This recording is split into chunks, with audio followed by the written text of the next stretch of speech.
बच्चों, DElEd fourth semester के online class में आपका स्वागत है। ऑनलाइन क्लास के अंतर्गत हम सामाजिक अध्ययन की जो प्रथम टॉपिक है आपका इतिहास, इसके बारे में अध्ययन कर रहे थे। पिछले वीडियो में हमने साइमन आयोग के बारे में, साइमन कमीशन के बारे में आप लोगों को बताया था। इस वीडियो के अंतर्गत हम लोग नेहरू रिपोर्ट के बारे में चर्चा करेंगे। सबसे पहले तो आपको बता दें कि साइमन आयोग जब भारत आया था तो यह क्या क्या भारत में हुआ था, सबके बारे में आप लोग को बता दिया गया। उसी साइमन आयोग के अंतर्गत ये बताया जाता है कि जब साइमन आयोग भारत आया था तो उसी समय साइमन आयोग की नियुक्ति के समय ही अनुदार दल की सरकार में जो भारत के सचिव थे उनका नाम था लॉर्ड बर्केनहेडन। उनका नाम लिखा हुआ है लॉर्ड बर्केनहेडन। इन्होंने भारतीयों के सामने एक चुनौती रखी। वह चुनौती क्या थी कि ऐसा संविधान बनाई जाए जो भारत के सभी लोगों के लिए मान्य हो, यानी कि भारत की संपूर्ण जनता, संपूर्ण दलों के लिए मान्य हो। तो ऐसे संविधान का निर्माण करिए आप, अगर आप में योग्यता है तो। इस चुनौती को यहाँ के दलों ने स्वीकार कर लिया और यहाँ बताया गया है कि पंडित मोतीलाल नेहरू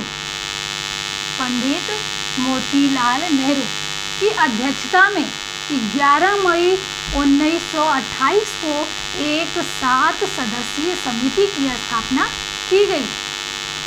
इस समिति की स्थापना क्यों की गई थी, इसके उद्देश्य क्या थे? तो ये उद्देश्य वही थे जो लॉर्ड बर्केनहेडन ने चुनौती रखी थी कि एक ऐसी संविधान बनाए हो जो सभी लोग जिसको माने। तो यहाँ है भारत के संविधान के सिद्धांतों का निर्धारित करने के लिए इसका निर्धारण या इस समिति को बनाई गई थी। सबसे पहले इस समिति को फरवरी 1928 में एक सम्मेलन हुआ था 1928 में फरवरी में, जहाँ पे 19 दल के नेता आए थे और सभी लोगों ने इस रिपोर्ट को बनाने की मांग प्रस्तुत किए थे कि हाँ ऐसा बनना चाहिए, ऐसा रिपोर्ट बनाइए कि हमारा खुद का संविधान बने।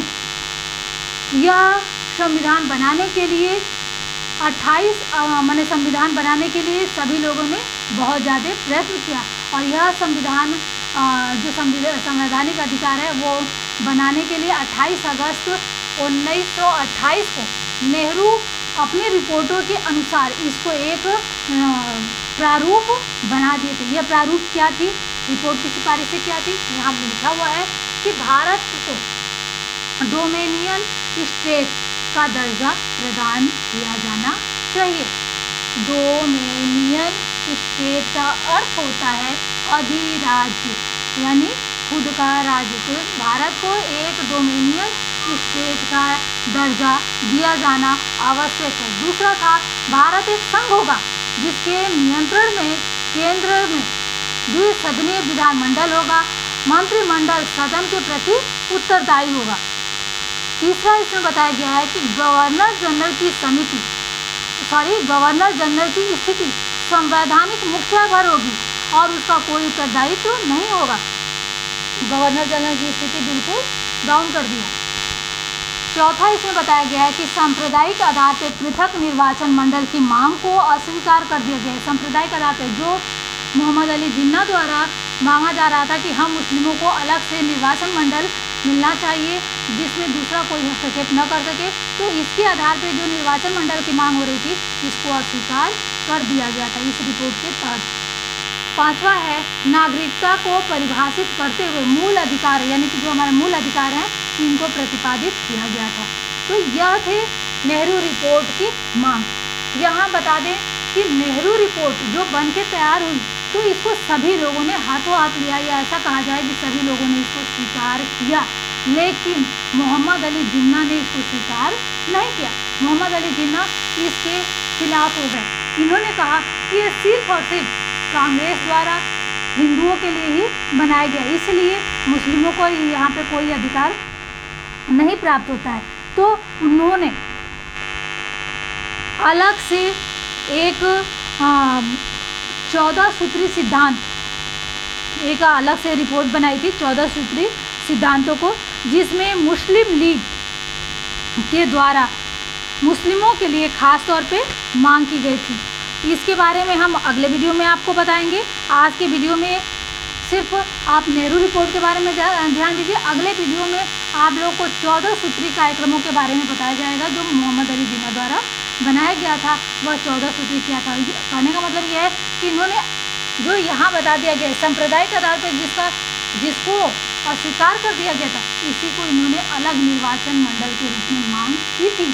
तो इसीलिए हमने नेहरू रिपोर्ट को आपको पढ़ाया, क्योंकि नेहरू रिपोर्ट आपके सिलेबस में नहीं है, बल्कि 14 सूत्री मान्य आपके सिलेबस में है, लेकिन नेहरू रिपोर्ट को बताना बहुत आवश्यक है, क्योंकि जब नेहरू रिपोर्ट को हम नहीं बताएंगे तो फिर हम आगे के टॉपिक पे चर्चा नहीं कर पाएंगे। हर टॉपिक एक दूसरे से संबंधित है। जैसे हमने साइमन कमीशन के बारे में बताया, तो साइमन कमीशन के आगे आपको नेहरू रिपोर्ट को पढ़ना ही पढ़ना है, और उसके बाद आपको 14 सूत्री मांगो, क्योंकि इसके आगे वही कार्य हो रहे थे। जो कार्य होते गए हम उसके बारे में आपको बताते चले जाएं। तो आपने देखा कि नेहरू रिपोर्ट कब बना, यहाँ बता दिया गया है। कब बन के तैयार हुआ था, यह भी बताया गया है। यहाँ से आपका 1 नंबर का प्रश्न बन जाएगा, यहाँ से भी आपका 1 नंबर का प्रश्न बन जाता है। यह रिपोर्ट में किन किन बातों को रखा गया था, यहाँ पे हम आप लोगों को बता दिए। आज के वीडियो में इतना ही। अगले वीडियो में हम जिन्ना के 14 सूत्री मांगों के बारे में बात करेंगे। तब तक के लिए धन्यवाद।